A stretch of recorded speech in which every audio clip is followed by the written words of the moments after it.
CRPF के जवान राकेश्वर सिंह मनहास को नक्सलवादियों ने 5 दिन बाद कल 8 अप्रैल को रिहा कर दिया। ये नक्सलवादी उन्हें रस्सी से बांधकर बीजापुर के आदिवासी इलाकों में लेकर आए। वो नक्सल प्रभावित इलाका है। हालांकि इससे पहले ही नक्सलवादियों ने यह जानकारी वहां के कुछ गांव, आदिवासी नेताओं और मीडिया कर्मियों को दी। जब वहां भीड़ इकट्ठा हो गई तो ये हथियारबंद नक्सलवादी राकेश्वर सिंह मनहास को वहां लेकर आए। मीडिया के सामने ही उनके हाथों में बांधी गई रस्सियां खोली गई और फिर उन्हें रिहा कर दिया गया। लेकिन मनहास ने वापस लौटकर बताया है कि इन 6 दिनों में उनके साथ क्या हुआ और नक्सलियों ने उनके साथ कैसा व्यवहार किया। दरअसल नक्सलियों ने मनहास को बस्तर के गांधी कहे जाने वाले धर्मपाल सैनी के हवाले किया था। राकेश्वर सिंह मनहास ने बताया कि वो हमले के बाद बेहोश हो गए थे। उन्हें जब होश आया तो नक्सलवादियों ने उन्हें बंदी बना लिया। उन्होंने बताया कि नक्सली 6 दिन तक उन्हें अलग अलग गांव में घुमाते रहे। हालांकि किसी ने उनके साथ बुरा सलूक नहीं किया, किसी तरह की मारपीट नहीं की। 3 अप्रैल को मुठभेड़ के दौरान जब वो नक्सलियों के बीच घिर गए थे, उसके बाद उन्हें शांति से आत्मसमर्पण करने के लिए कहा गया था।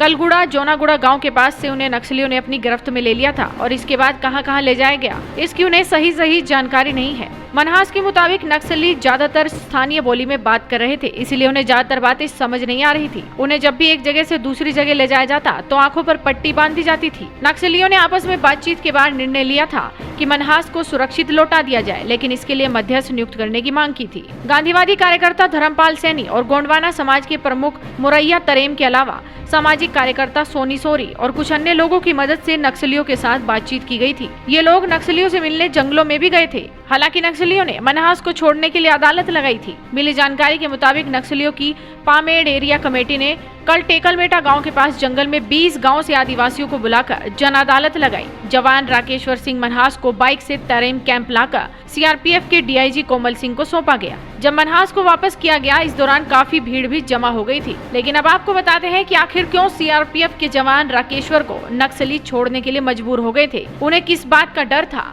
सबसे बड़ी वजह है सरकार का डर।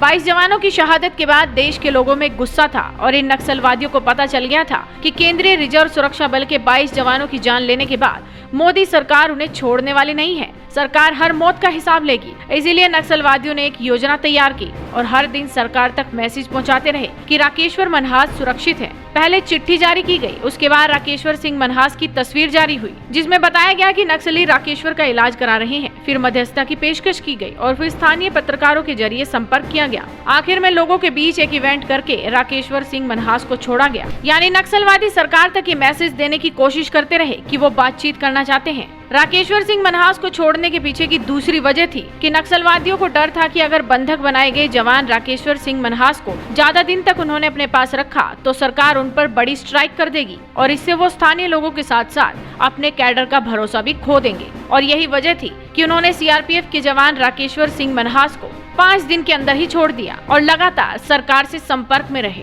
फिलहाल देखना होगा कि केंद्र सरकार इन नक्सलियों के लिए क्या योजना बनाती है, किस तरह से इनसे छुटकारा पाया जाएगा। तो आप भी इस वीडियो को शेयर कीजिए और आपके अपने चैनल हेडलाइंस इंडिया को सब्सक्राइब कीजिए।